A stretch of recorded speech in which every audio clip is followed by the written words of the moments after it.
Leah, thanks for having us out here. Thank you. And Leah,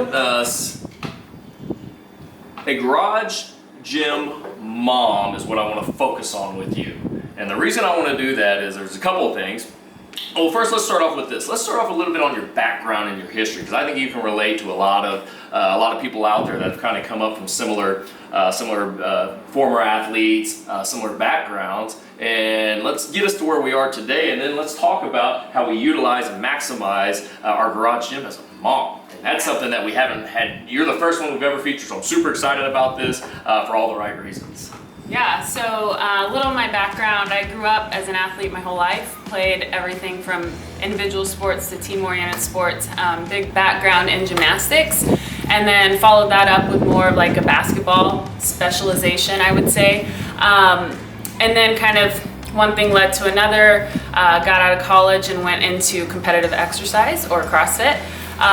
So I would say that in that journey, the competitive side of me was always, me, and my training and getting everything in, and very by the numbers, percentages, control what you're eating, control the percentages of weight that you're lifting, your time trials, your splits, all of that.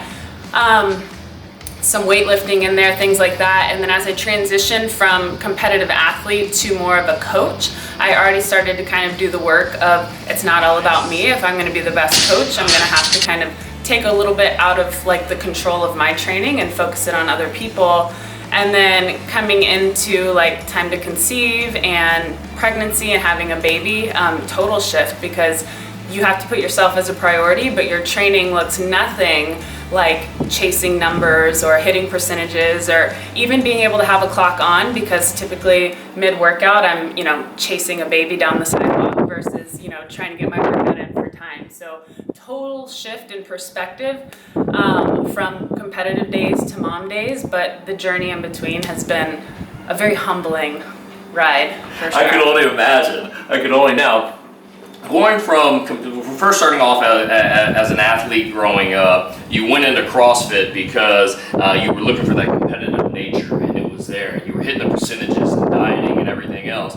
And the reality is that you still look great, you're still really fit, but you're not counting your calories. You're not doing percentages. So I guess kind of give us an idea of, you don't have to go by this set structure as far as it being weightlifting percentages or macros or certain lifts in the gym. Kind of walk us through that as to how you went through that process to where you are today, and still being fit as a mom, and you could still compete at a level that most general population couldn't even touch. Yeah, I've always been amazed at just kind of the evolution of that, and that like you think that when you've been removed from it for so long, you're gonna try it for the first time in a long time and just be totally floored or not be able to lift that weight or do the skill. And I think because I have a broader training age, I'm always pleasantly surprised that when I do pull those things out of the toolbox, for the most part they're still there. And so what I found is that through this journey, like I don't need to be doing all of the things to prepare for that, but with a GPP program and preparing for life and things, actually the less perfect things are, I feel the more prepared I am for anything. So for me now, and the postpartum period, I'm almost 11 months postpartum, and one of my biggest priorities is not being in the gym or doing a workout because I feel like I need to, but only doing it because I want to. And what that's turned into is more of movement for pleasure versus movement for performance and aesthetics. So movement for pleasure looks more like playing and turning the clock off and doing things that I don't get to do on a regular basis. And it means that like I don't necessarily need a gym full of things. I just need myself, my body, sometimes my baby, and just getting creative and making it more fun and for play, but still finding that I'm getting the things in that are necessary to maintain a certain level of fitness, health, and well-being. So essentially moving for pleasure can still keep you prepared to move for performance when you need to. So you didn't abandon performance per se, you just train a little bit differently, but the GPP or General Physical Preparedness program prepares you for whatever it may be. Yeah. A big lift, doing something, moving the baby, doing things along this. Now, what I want to talk about and really focus on with you and your Birth Fit Houston, which is a fantastic organization, love everything about it. But let's talk a little bit as you as a mom, how the garage gym played a role. Pre, intra, postpartum, how you made it work. And you also had some pretty unique devices we're going to dive into that I'm really excited to see. And I was actually fortunate enough to see you use them on your journey. But tell the audience kind of a little bit how the garage gym implemented it. And also you can interject. We're in Houston, Texas, guys. Being pregnant, it's October right now, and it's probably almost 85, 90 degrees. So kind of walk us through the garage gym environment, how it may have affected you, and how you were able to work through that, through the different stages of your pregnancy. Yeah, so in pregnancy in general, it's not uncommon that, especially through the first trimester, like you don't feel great. Whether that's just restless, your body's producing double the amount of blood, double the amount of oxygen, and while that's great for the body, it actually leaves us feeling like I can do 10 air squats and I'm out of breath. So it can be really tough, and that like the whole cardio thing, you might not even want to do that. So I think for me, it was the freedom and flexibility of knowing like I don't even have to go to a gym or put myself in a state where I feel like I need to push things. I can like listen to my body and push my threshold for whatever I have that day in this setting and kind of be in my own world. I'll also say that when we train in pregnancy, we're training for birth. So if you think about an athlete or a weightlifter, right? We don't train for game day the same way for 10 months throughout of the year. You've got your first block, your second block, and kind of your taper down block. It's very similar with pregnancy, and what we find is that when we're only working with barbells or we're doing, one plane of motion movement, that we are training in compensation. And we, training for labor and birth, want to train all realms, both sides, all different planes of motion. And so getting in here allowed me to be a little bit more creative, and like I don't have a barbell, so I have to do more bilateral work versus just unilateral work. Getting more creative with things, but I feel like I actually covered a lot of weaknesses that I didn't know that I had. So, an example of that, like one thing that I love doing in prenatal is dumbbell split jerks, but alternating legs. And people are like, why would you alternate legs? But like, why wouldn't you? What if I have like a big compensation on one side and that shows up in labor and I need that side, right? So I think that's one big thing in pregnancy that this allowed me to do. And then in the postpartum period, we're more focused on rehab and recovery, and just being able to come in here and lay down and be quiet and kind of focus on myself and not feel the need to hop back into a class or to keep up with anyone, but to just kind of be able to do my own thing here has been really helpful too. So I take the different stages through this process, and all of them were basically pulling towards the same goal, and that's that eventually to give birth. Mm-hmm. So your training goals essentially changed the minute you conceived, more or less. Knowing now, let's dive a little bit into that. So Birth Fit is essentially that. You are getting fit for birth. Now specifically, what are some of the things you concentrate on or focus on? Obviously, you mentioned a few things, movement patterns, and breathing. It would be something different. You're not so much barbell anymore. And how were you able to do some of that stuff readily available here? Yeah, so kind of I'm just talking about the stuff that we've hit on is like I don't have a barbell to do a lot of unilateral movements, squatting on two legs or pressing one bar with two arms. So it was a lot of like bilateral work where I did a lot of single arm, single leg work. In addition, I've got like odd objects, right? So when you think about picking up a child, you always hear these blanket statements from, or I should say outdated information of don't pick up more than 20 pounds or don't let your heart rate get above 140. And the reality is, baby comes out 7 to 10 pounds plus a car seat, like you're gonna be picking up 20 pounds very quickly and not getting your heart rate above 140, like it's gonna get there in labor. So you better hope that you train for it, and that's not the first time getting there in 9 months. So yeah, like kind of more than anything, my mindset needed to shift to focus to birth, but being in this setting allowed for me to do it in a more pleasant space than just naturally as a competitor. Being in a group and being around other people puts me in a more competitive state. So having my own space, my own equipment, my own plan allowed me to stay more focused on that. So most of our demographic is majority males, and we know it, guys. So listening to what you're saying, wife just got pregnant. Be careful what I say. Yeah. What is something I could do? I've always been a garage gymmer. She works out, but not so much. What is something I could do to add value and help her through this process? What are some items? You mentioned possibly some dumbbells. What are some other items you would recommend? And I'm not saying guys should go out and buy a bunch of equipment and bring it home to your pregnant wife and say use it. That's not what I'm saying. What I'm saying is that if she's wanting to explore and take the next step and possibly add this to her training because of the convenience factor, because of the reasons that Leah listed, what are some of the things you would recommend we get for our significant other? Yeah, so dumbbells, kettlebells, you can do pretty much everything with. In addition to that, I love like a good slam ball or med ball that you can work different planes of motion, slamming across the body versus straight up and down.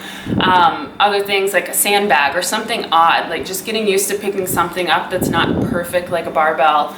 In addition to maybe some just like a surface that you're comfortable laying on as our body changes or we're a little bit heavier, we're not comfortable on the hard ground anymore. So we've got maybe some different mats or things like that that we can do our breath work on and do some different progressions on. And then ultimately, I think one of the big ways that you can also support is like hopping in and doing the workout with us. One of the things that I talk about and I know we have a bigger male audience is yes, it's called BirthFit and it sounds predominantly for women, but we all have a core, we all have a pelvic floor, and we all train in compensation, and that leads to injury. So while your wife or your significant other, your partner might be taking time to focus on those things, it's probably gonna make you a better athlete and person as well. So one of the big things is like, hey, I've had many workout sessions where I was, clean and jerking dumbbells. Aja might have come in and used a barbell in the gym or worked out in here with me and did the same movement with a stone or something like that. But we found that like being able to train with one another in this setting was super helpful for me as well. She brings up a very good point. Me already assuming I just bring her some stuff and call it good. Quite to the contrary. It's about spending the time together and getting better together. And essentially saying, hey, I'm going to dedicate some time to training, but I'm going to sacrifice what I wanted to do, and I'm going to do what you are going to do because that's what's best for us as we sit today. And I absolutely love that. Now, give us some details and kind of give us a little, background on BirthFit. It's a very unique organization. I've been fortunate enough to kind of follow you through the journey. I think it's fantastic. There's nothing out there that existed. Nobody would ever touch it. There's so much misinformation, old information out there. You're pregnant, don't do this, do that. It's hard to even put a blanket statement out there for the world, and that's essentially what they've done. How did BirthFit come about in a world that nobody would touch? I mean, fitness and pregnancy was almost a bad word. Yeah. So BirthFit in general as the organization is an empowering educational platform, and we focus on 4 pillars of fitness, nutrition, mindset, and connection. So a lot of people say, oh, it's just, fitness for pregnant women, but we are 4 pillars, and fitness is one of the things, but just like we know with everything else in life, you can fitness yourself to death, but if the lifestyle piece isn't there, the mindset piece isn't there, you're not really going anywhere. So we take the time and intention to educate and empower women and families for birth, but also for that recovery period postpartum. Typically in America, back to work in 12 weeks, no paid maternity leave, no support for paternity leave. And it's like we have this culmination of, hey, you're fragile, don't pick something up, be safe for 9-10 months when actually we're the strongest, most superhuman version of ourselves in pregnancy. And then we either have major abdominal surgery or we have a baby vaginally, and it's like, okay, 6 weeks, you're cleared for sex, you're cleared for exercise, like get back at it. And we need to flip that. So BirthFit's here because it's like, hey, there's no standard rehab protocol for birth in America, and it's one of the most common things that we do. But if you have ACL surgery 6 weeks out, your leg's in a machine, you know exactly what you can do. You're not training for your half marathon, but with birth, it's like, okay, 6 weeks, go. And so essentially we're here to provide information, education, but also a safe space to recover and train intentionally for these time periods and not just be thrown back into the mix. So with BirthFit, you don't have to be a part of it the minute you conceive. It's something, if you're trying to conceive, there's value to it because this may help you conceive by getting active with different exercises, with the hormone levels. The nutrition is a big thing. The sleep, obviously, breathing. There's so many aspects of it. So essentially, birth fit can start before conception. Yeah. And then even post. How far post does it even go? Because you just mentioned, there's no flat blanket policy out there when you can and can't go back. So what I'm hearing, I think, and correct me if I'm wrong, is that you're going to go back at your time when your body's healed and ready. And essentially, birth fit is providing that environment to tell you when you're ready to take the next step versus being a 6-week, 8-week, 12-week type ready program. Yeah, so in the postpartum period, we consider your postpartum for the rest of your life. So I've worked with women that have, 18-year-olds who never healed appropriately or experiencing dysfunction because they didn't heal appropriately. So we actually have a postpartum timeline, 0 to 2 weeks, you're doing something specific, 2 to 6 weeks, something specific, 3 months to a year, something specific, and kind of working back that way. And like you said, we have preconception programs. Our whole prenatal online program has it if you don't have a barbell platform. So hey, we want you to do this. We realize as a parent, you're gonna have to get in your garage for 30 minutes or do it in your living room. You don't have to have all of the equipment. And then our newest thing that I actually am really proud of that I worked on is training with your cycle. And we're the first program to offer women something to train with their female cycle. So we're not maxing out reps at times of the month where like you shouldn't be and you're not going to feel good. So we're even taking it away from pregnancy to just let women kind of understand a little bit more about their body. And our whole idea is that you can do this anywhere with minimal equipment and it doesn't require a gym membership to do so. Well, that's what I love, and that's where the garage gym comes into play with this, guys, is that this is, especially during the time of pregnancy and the different trimesters and everything, there's a lot of moving parts, a lot of things happening. It's fun, it's exciting, it's scary. There's so many emotions going on at once. And being able to have the garage gym and be able to utilize it when you feel good enough to utilize it, and be able to do different movements that you're capable of at that point in time through your pregnancy has a lot of value. Yeah. And it doesn't require a lot. She just said a couple dumbbells, kettlebells, a mat to lay down on, something simple that we can add. And most importantly, guys, if you guys are listening, I was, and hopefully you were, join your wife in the workouts. Be a part of the process. Trust us. She just told us what to do. We can't ever figure it out, this and that. She just told us. So let's see if you listen. I wish I would have had that advice at my point in time, and I did, but I promise you, if it does happen again, I will be there in the workouts with her. Now it's time to get to the equipment side. Now, we're going to start off with a very unique piece. It's called the Impact. Now, Leah, tell us a little bit about what the Impact is, how you used it through your pregnancy and still use it today, and how others can benefit from it.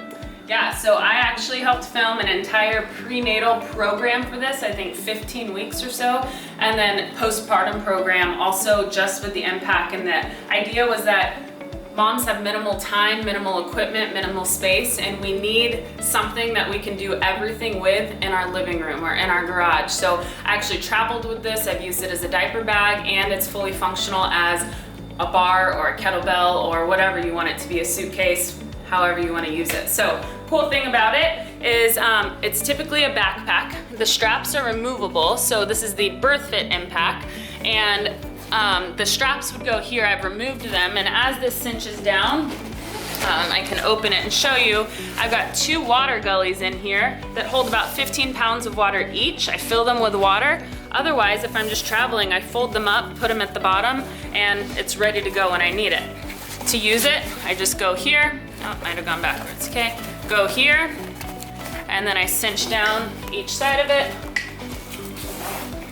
cinch down around it, and now I have a fully functioning piece of equipment that I can do anything with. And by anything, I could do some cleans, I could do presses, I could swing it, front squats, thrusters, any form of carry, suitcase carry, overhead carry. There's really not much that I can't do with this. And then at the end of my workout, empty the water, fold them back up, throw back in diapers, burp cloths, whatever you need, and you're a fully functioning mom.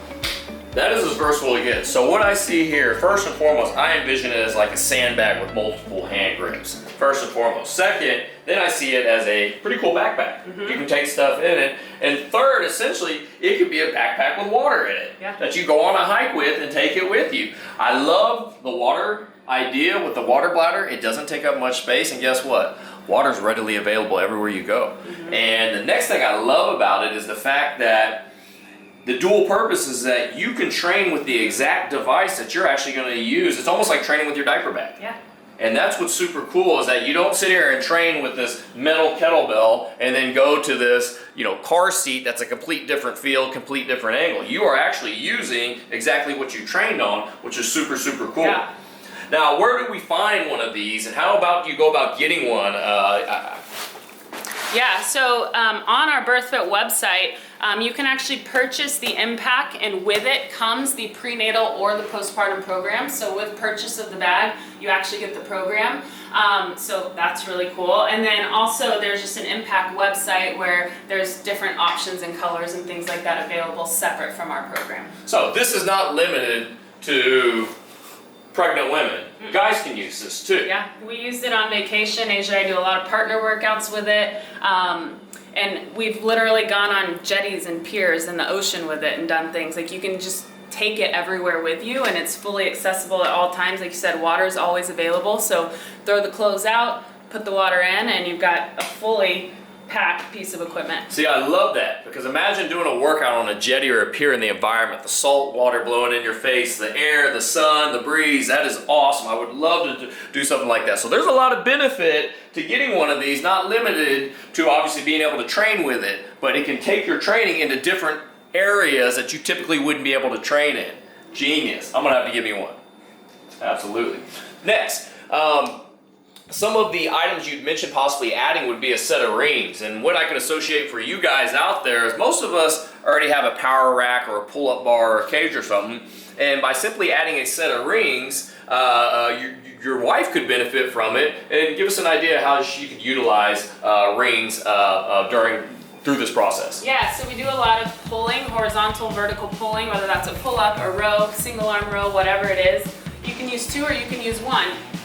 Supinated grip, pronated grip. A lot of times for pull-ups, we get to the point in pregnancy where we shouldn't be hanging from the bar. We notice a little bit of coning or diastasis. And so we use something like this where, hey, I can still work on a strict pull-up, but I've got a little bit of support or help where I'm needed, or maybe I don't, right? So you don't need a fully functioning pull-up bar, but in this time period, we focus on a lot of strict strength work.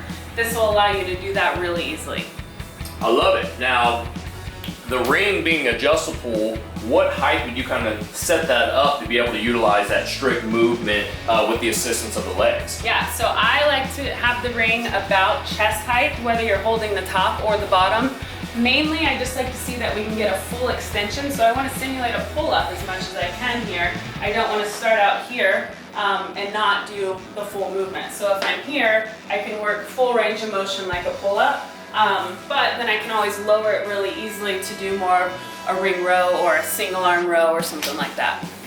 Simply adding a set of rings can add to the training arsenal for you and her. So there's benefits for both.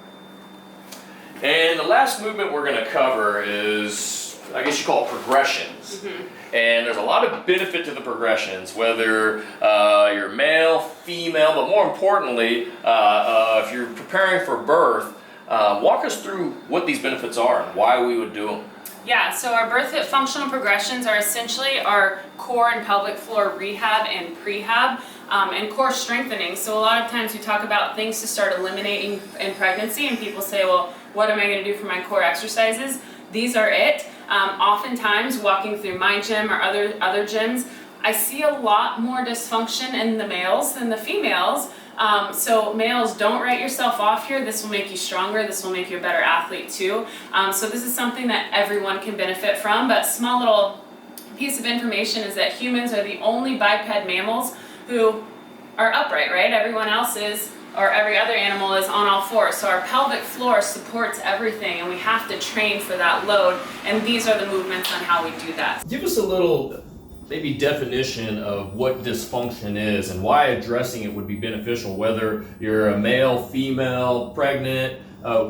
Give us kind of an idea about what it is and how to address it and what the benefits of addressing it would be. Yeah, so some of the common symptoms of core dysfunction that a lot of people aren't aware of would be urinary incontinence. So in the gyms, we hear a lot of times on double under days or running days, we're leaking, we're peeing ourselves. That is common, it's not normal. We as adults should not be doing that. Low back pain can be attributed to it. The diastasis or separation of the abdominals, which also happens in men.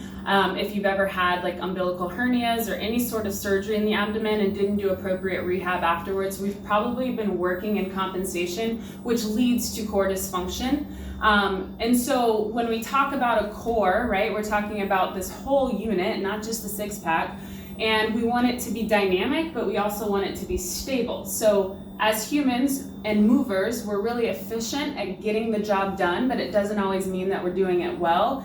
And when we're not using our core as a stable unit, we'll find different muscle groups or ways to get the movement done or the weights up, but sometimes those aren't the muscles necessary to do the movement, so eventually it will either lead to compensation or to injury. And addressing these and improving that is going to in turn give guys bigger lifts, or even guys and girls bigger lifts. It's going to make you move efficiently. More importantly, what I've heard, it may take you out of pain. Absolutely, yeah. Like minimal effective dose, a little bit of this stuff pre-workout, post-workout can make the world of difference. Love it. So,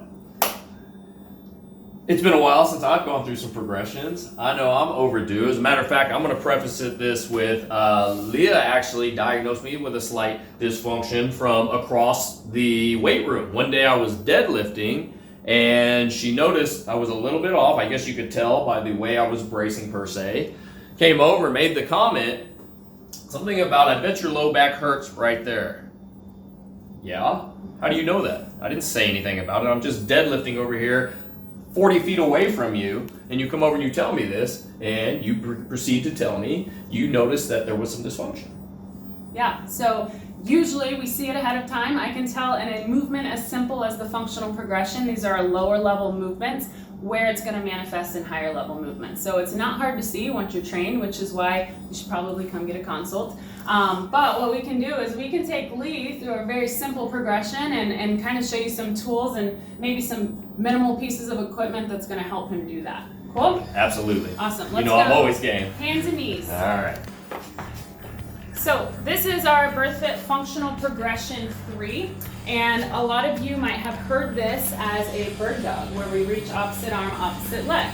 Typically I walk in gyms and I see this and just kind of blindly go through it. Reach forward, opposite arm, opposite leg, and there's a lot of just reaching, overextending. We're not really thinking through the movement. So first things first, I see this arch in his back, I see his scaps and kind of upper back overactive, so come back to neutral for me. And what I want to do is I want him to just find neutral. So we're going to relax his back here, not sink here. Good, and we're going to take any extension out. And I'm just going to have him breathe into my hand, show me that he can fill up. Notice he wants to tighten up here, so we're going to relax him. And we're not going to get it perfect on first try, but he's going to breathe into my hands. He's going to maintain that expansion, and now he's going to reach opposite arm, opposite leg without breaking in that low back and bringing it back in. And sometimes that means we might not be able to reach all the way out, but we're more focused on maintaining the stability of the core, not shifting left and right, than we are going further and sinking into the low back. When we're doing this properly, we're recruiting all of the muscles of the core versus one small muscle group or compensating in other areas. We can evolve this. This is a fun one, into a bear crawl. So what I want Leah to do is tuck your toes for me. And I want you to just elevate your knees 4 to 6 inches off the floor and maintain this position. And just to keep him honest, I'm going to put a yoga block on his back. And I want you to walk forward, opposite hand, opposite foot, without shifting left and right. Give me about 5 steps. This is way harder than it looks, guys. And then I'm going to have him also come back. Oh. He's got to think about it. Opposite hand, opposite foot. And when you're ready, and I failed. go back to neutral. Yeah. So as you can see, something as simple as a bird dog or a bear crawl can expose some of our weaknesses or compensations, and a tool as simple as a yoga block allowed him to kind of have a tactile feedback cue. So now we know what Lee needs to work on. That was the hardest bird dog I've ever done, and that was the most I've ever concentrated on a bear crawl. So these simple movements may expose some areas that we need to work on, and it opened my eyes to it almost immediately. So this type of protocol, where is there somewhere we can find it, or how do we go about if we're interested in taking the next step in these types of protocols and movements? Yeah, so for the functional progressions, check out the BirthFit YouTube channel, all of our functional progressions on there. Really recommend getting with your local BirthFit coach or regional director. There's a directory on the BirthFit site, or you can just reach out to me, BirthFit Houston on Instagram or birthfithouston.com. Really easily accessible, so reach out, but definitely get in touch with someone in person, whether you're male, whether you're female, and we can help you take your game to the next level. So is BirthFit something that we don't have to have this extravagant garage gym? I don't have to have access to this big gym. This is something, a protocol that we can do at home together with minimal equipment. Yeah, that's our whole thing, is we realize when you have a newborn or a baby on the way, you don't have all the time in the world to go train at the gym. Men, we know that you don't have all the time in the world because your wives or your partners need you. So something that's minimal, doesn't take much time, doesn't take much equipment, and you could do in your garage or in your living room. I absolutely love it. So let's close this out, maybe one little tidbit as a father with a newborn at home. What is something that we can do to add support to our significant other as they go through this and start to redevelop their fitness journey per se?